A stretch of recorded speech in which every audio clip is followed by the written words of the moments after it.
यह किसकी गलती है? एक दिन एक पारिवारिक पवित्र मंदिर में ताओ क्लास आयोजित की गई। लेक्चरर ने शानदार तरीके से अपने विषय को साझा किया। कक्षा समाप्त होने के बाद सभी लोग घर वापस चले गए।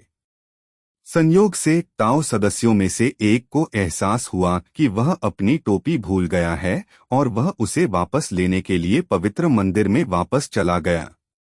इस समय उसने देखा कि मंदिर के टेम्पल होस्ट की पत्नी शिकायत कर रही थी। हर बार कक्षा के बाद उसे मंदिर की सफाई करनी पड़ती है, जो काफी परेशानी भरा और थका देने वाला होता है। ऐसा हफ्ते में कई बार होता है।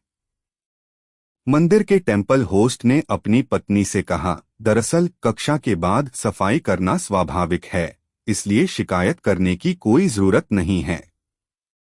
इसके अलावा इससे हमें दुख दूर करने और अपनी प्रतिज्ञाएं पूरी करने में मदद मिलती है।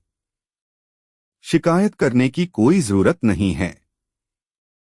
मंदिर के टेम्पल होस्ट और उनकी पत्नी ने अपनी आवाज ऊंची कर दी, जिससे बात बढ़ गई। बहस से निराश होकर मंदिर के टेम्पल होस्ट ने अपनी पत्नी को थप्पड़ मार दिया। इस घटना को देखने वाला नया ताओ सदस्य हैरान रह गया।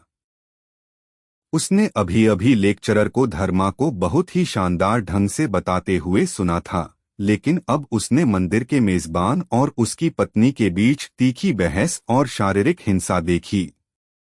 क्या यह असत्य है? नतीजतन उसने पवित्र मंदिर में फिर कभी न लौटने का फैसला किया। डीन ने फिर ताओ क्लास के सदस्यों से पूछा, आपको क्या लगता है कि इस स्थिति में कौन दोषी है? कुछ सदस्यों ने कहा कि यह पत्नी की गलती थी, जबकि अन्य ने कहा कि यह मंदिर के टेम्पल होस्ट की गलती थी।